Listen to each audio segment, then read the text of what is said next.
YouTube. Et oui, vous êtes là, vous vous dites, elle ne va quand même pas faire une vidéo avec ça sur la tête. Et bah si, je vous ai déjà dit, j'ai honte de rien, la honte ne tue pas, donc c'est la thématique. Je reviens aujourd'hui avec une nouvelle vidéo pour vous parler de mon séjour à New York, puisque si vous me suivez soit sur mes réseaux sociaux, soit ici, soit sur les deux, j'espère, bah vous savez que je reviens d'un séjour là-bas et j'ai adoré. Voilà. Donc ça fait un petit peu plus d'une semaine maintenant que je suis revenue, donc j'avais envie de faire un petit point avec vous sur ce que j'ai pensé de New York, sur les petites astuces et les bons plans si vous envisagez d'y aller. On commence maintenant. Ce qu'il faut savoir, même si ça paraît une évidence, c'est que si vous envisagez de partir à New York, premièrement il vous faut un passeport biométrique. Deuxièmement, il vous faut ce qui s'appelle un ESTA, donc c'est le visa en fait pour avoir le droit de mettre les pieds là-bas. Il va vous falloir aussi des dollars, c'est mieux. Après vous faites comme vous voulez, mais je pense que c'est mieux. Donc vous avez plusieurs options. La première c'est de vous rendre soit dans votre banque, soit dans une station entre guillemets de change pour pouvoir prendre des dollars avant de partir, ou alors après vous pouvez faire du change là-bas en partant avec des euros. Ou alors vous pouvez retirer de l'argent avec votre carte bancaire si tant est que vous puissiez retirer à l'étranger. Dans tous les cas, il y a quand même des frais, surtout si vous retirez avec votre carte bancaire, sauf si vous retirez dans une banque qui est partenaire avec la vôtre.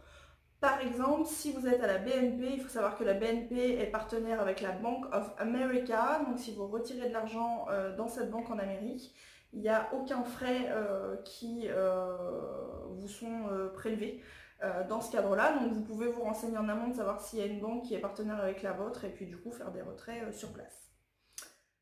Point important à savoir, il y a 8 heures de vol en moyenne entre Paris et New York. Moi j'ai pris la compagnie Delta qui au passage est une super compagnie, j'ai adoré. Vous êtes super équipés, hein, vous avez un petit écran devant vous avec des films, des séries, etc. ultra récents.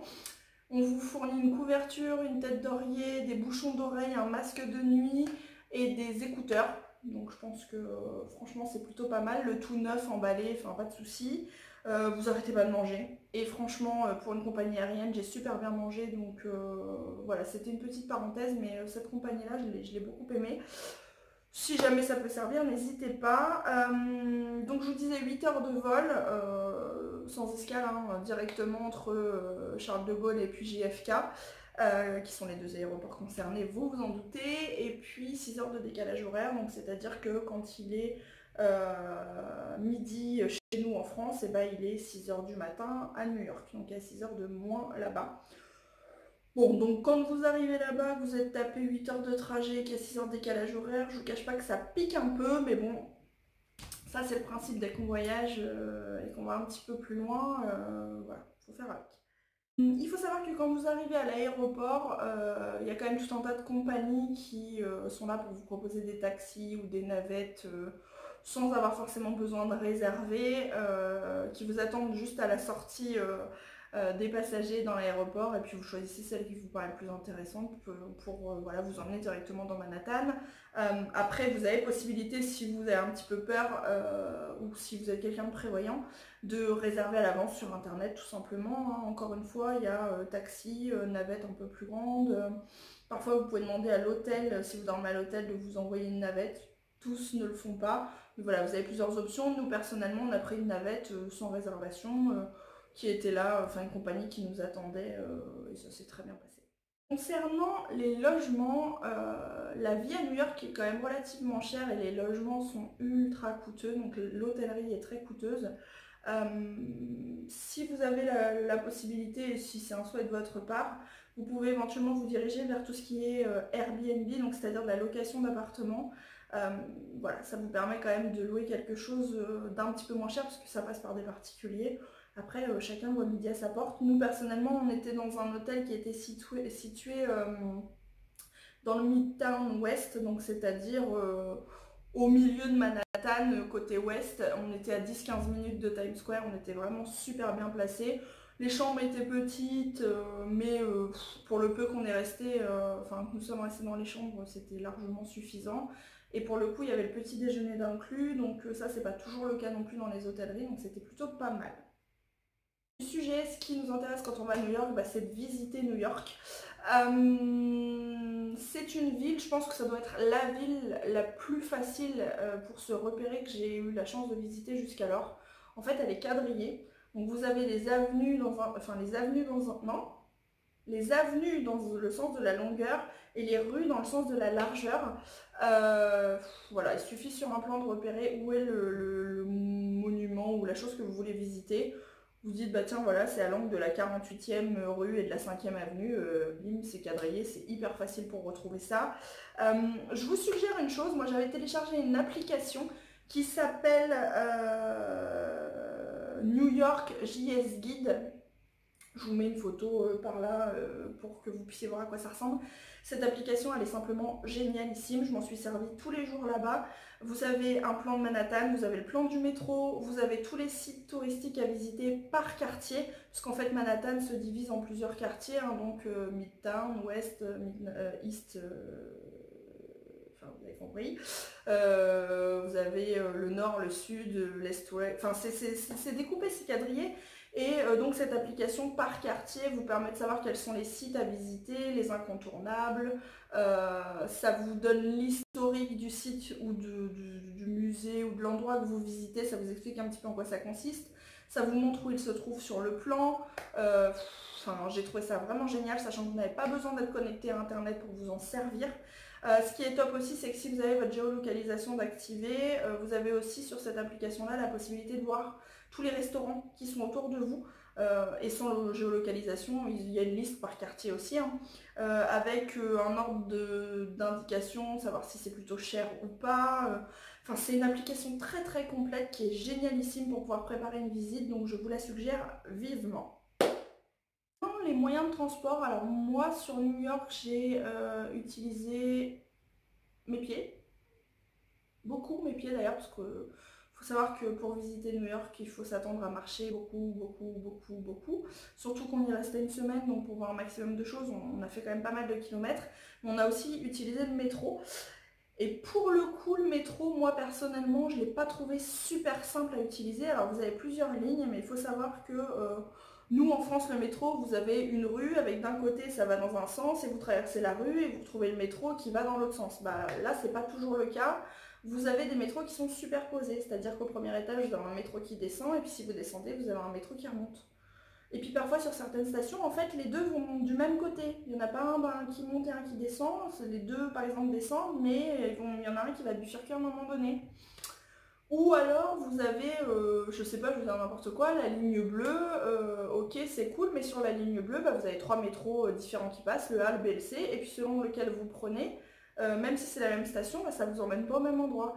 Enfin, voilà, j'attire votre attention sur le métro, c'est super pratique pour se déplacer et c'est très bien desservi sur Manhattan, donc il n'y a pas de souci, c'est 3 € le voyage, mais selon si vous envisagez de le prendre beaucoup ou pas, vous pouvez prendre des cartes en fait à la semaine, enfin voilà, après c'est un calcul à faire, savoir si vous envisagez de l'utiliser beaucoup ou pas. Nous, on l'a pas utilisé tant que ça, donc ça valait pas le coup de prendre la carte, mais ça existe. Donc 3 €, enfin 3 $, mais dollars enfin ça équivaut à peu près aux euros, donc à quelque chose près. Quand je vous dis c'est 10 $, ça fait grosso modo 10 €. Un petit peu moins, mais grosso modo. Donc 3 $, le voyage et le ticket est valable 2 heures, donc voilà. Le métro est plutôt utile, mais attention, parfois il y a des petits pièges. Concernant la restauration, alors c'est pas... enfin, à moins d'avoir un super budget, c'est pas la ville où vous allez faire le gourmet et super bien manger. Il y a quand même beaucoup de malbouffe, de burgers, de hot dogs, de pizza et tutti quanti. Si vous voulez des crudités, des légumes, etc., ça commence à coûter un petit peu plus cher. De toute façon, grosso modo, c'est ce que je vous disais, la vie est plutôt chère là-bas. Mais passons, du coup... Voilà, vous avez beaucoup ce qu'on appelle des barbecues de rue, donc c'est-à-dire des espèces de petits camions à tous les coins de rue qui vous font à manger comme ça sur le pouce, ça c'est plutôt pas mal. Ça permet de goûter par exemple le fameux hot dog new-yorkais, enfin voilà. Maintenant, si j'ai un quartier à vous suggérer, et c'est une amie qui me l'avait suggéré d'ailleurs, c'est le quartier de Hell's Kitchen, qui se trouve Midtown West, donc qui était pas loin de notre hôtel en l'occurrence, on était juste à côté. Et vous avez tout un tas de petits restaurants, alors tout type de restaurants confondus, hein. Vous avez du japonais, vous avez du thaï, vous avez du mexicain, vous avez de l'italien, tout type de restaurants confondus. Et pour le coup, c'est un peu moins cher et voilà, c'est sympa. Après, bien évidemment, vous allez manger là où vous vous trouvez, mais attendez-vous à ce que ce soit quand même un petit budget, voilà, à prévoir dans vos vacances. Et ce qu'il faut savoir aussi, c'est que quand vous avez un prix indiqué sur la carte, c'est pas ce que vous allez payer au final parce que il faudra rajouter les taxes et le pourboire. C'est-à-dire que vous avez automatiquement une dizaine de pourcents de taxes à rajouter et puis environ 18% pour le pourboire. Alors pourquoi? C'est vrai que chez nous, les taxes sont incluses quand on annonce des prix et les pourboires, c'est au bon vouloir. Aux États-Unis, ça fonctionne différemment. Les taxes ne sont pas incluses, donc il faut les rajouter. Et puis en ce qui concerne les pourboires, je ne veux pas dire de bêtises, mais sauf erreur de ma part, il me semble qu'ils sont imposés sur des pourboires qu'elles sont susceptibles d'avoir d'office. Donc en fait, ça s'applique, c'est un calcul qui s'applique automatiquement. Enfin, c'est sûrement un peu plus complexe que ça, mais grosso modo, on vous impose de payer le pourboire, quoi, voilà. Donc, quand on vous annonce un prix, vous rajoutez environ une trentaine de pourcents en plus pour savoir ce que vous allez payer à la fin. Donc ça vaut pour les restaurants. Grosso modo, c'est valable pour tout ce qui est achat, parce que même dans un magasin, alors là, on parle pas de pourboire dans les magasins puisqu'il n'y a pas, mais si par contre vous achetez une magnette, bah, le prix qui est affiché sur la magnette, c'est pas ce que vous allez payer au final puisqu'il faudra rajouter les taxes. Si vous prenez le taxi, il faudra rajouter les taxes et le pourboire. Enfin, voilà, sachez-le, quand on le sait, on le sait. Concernant les visites, je ne vais pas vous faire la liste de tout ce que l'on a visité en une semaine parce que la vidéo va durer 1 heure. Et puis en plus, je vous ai fait un petit vlog qui voilà, résume notre voyage. J'ai vraiment filmé tout du début à la fin et pour vous emmener avec moi. Donc si vous ne l'avez pas vu, je vous le remets par ici. Je mets les deux en même temps maintenant parce que comme ça, je suis sûre de ne pas me tromper. Je ne sais jamais si c'est par là ou par là, donc je crois que c'est par là. Mais je vous le remets là, le petit vlog, enfin le petit vlog, il y a 36 ou 37 minutes de vidéo. Si vous avez envie de voyager pendant 37 minutes tout en restant sur votre fauteuil, cliquez là. Donc je vous disais, je ne vais pas vous faire la liste, mais on a vu grosso modo tous les grands sites incontournables et célèbres de New York, hein, l'Empire State Building, la Statue de la Liberté, le pont de Brooklyn, Central Park, et j'en passe. Il faut savoir que y a quand même pas mal de choses qui sont payantes. L'Empire State Building, pour monter au 86e étage et voir la vue, c'est 40 euros, enfin 40 dollars. Donc c'est quand même un budget. La petite croisière pour aller voir la Statue de la Liberté, passer sous le pont de Brooklyn, etc. c'est 31 dollars. Enfin, voilà, c'est un budget aussi à prévoir. Maintenant, il existe des passes. Il existe, je crois, 2 passes différents, le New York Pass et le New York City Pass. L'un est plus cher que l'autre parce que dans une des formules, vous avez, je crois, uniquement 6 visites possibles. Et dans l'autre, ça doit être à volonté, enfin quelque chose comme ça. J'essaierai de vous mettre le lien vers le site où acheter, ou avoir les infos et acheter éventuellement ces passes-là dans la barre d'infos. Nous, on a choisi de ne pas le prendre parce qu'en fait, si on prenait par exemple celui où il y a 6 visites, il y avait quand même des musées, etc. dedans qu'on n'avait pas envie forcément de faire. Donc on a choisi de ne pas le prendre. Mais après, ça dépend vraiment de vous et de savoir ce que vous voulez faire sur place en fait. Si vous vous dites, moi les musées, je vais aller les voir de l'extérieur, mais je suis pas branchée musée, j'ai pas envie de rentrer dedans, bah déjà ça vous fait quand même entre guillemets une belle économie. Du coup, ça vaut peut-être pas forcément le coup de prendre le pass. Après, il faut savoir en termes de bons plans que par exemple, si vous voulez aller visiter le musée, le mémorial du World Trade Center, tous les mardis à partir de 17h jusqu'à 20h, je crois, c'est gratuit. Donc il suffit pour ça de réserver la veille votre place. Vous réservez sur internet la veille votre place et vous pouvez y aller le mardi gratuitement. Enfin voilà, il y a des petites astuces comme ça qui vous permettent de ne pas payer plein pot et du coup de voir quand même pas mal de choses. Je vous dis, on n'a pas pris le pass. Sur les options payantes, on a fait l'Empire State Building et la Statue de la Liberté, enfin la croisière. Pour le reste, on a tout fait à pied, enfin voilà. Et on a déjà vu beaucoup de choses en une semaine, donc c'est un choix personnel. Sur New York, personnellement, j'ai absolument adoré ce voyage. Pour les fans de shopping, il y a un choix monumental de magasins qui ont des tailles impressionnantes, notamment Macy's qui est l'un des plus gros magasins du monde sur 9 étages avec, enfin c'est le temple de la tentation comme je le dis dans mon vlog. Vous avez Forever 21, vous avez forcément Sephora, etc. etc. Moi malheureusement je partais avec un bagage qui était blindé de chez blindé et du coup j'avais plus de place pour ramener quoi que ce soit. Mais je pense que c'est aussi une bonne excuse pour pouvoir y retourner et puis bah y aller avec une valise vide et puis la remplir sur place. Et puis voilà. Ouais, donc j'ai adoré ce voyage. C'était le voyage que je rêvais de faire depuis bien longtemps et je regrette pas du tout parce que je suis complètement fan et que je pense que je pourrais y retourner tous les ans en ayant de nouvelles choses à voir à chaque fois puisque encore une fois en une semaine on n'a pas eu le temps de tout faire même si on a fait déjà beaucoup de choses et que c'était plutôt fatigant. Mais c'est top, donc si vous avez l'occasion un jour d'y aller, voilà, le bilan de cette vidéo c'est que bah foncez quoi, n'hésitez pas parce que on voit des choses là-bas qu'on voit nulle part ailleurs. Je pense notamment à Times Square, j'ai trouvé ça enfin c'est Disneyland quoi. Après faut aimer, hein, faut aimer la foule, faut aimer le bruit, faut aimer la ville, mais c'est top. Voilà. N'hésitez pas à me dire dans les commentaires si vous y êtes déjà allé, si vous avez envie d'y aller, si cette vidéo ou si le vlog vous a donné envie d'y aller, si vous y êtes déjà allé, est-ce que vous avez le même avis que moi, qu'est-ce que vous en avez pensé, est-ce qu'éventuellement vous avez des bons plans à partager avec la communauté, n'hésitez pas à mettre ça dans les commentaires, parce que bah, déjà moi ça me servira la prochaine fois que j'y retournerai, et puis ça servira aux gens qui regarderont les commentaires et cette vidéo également.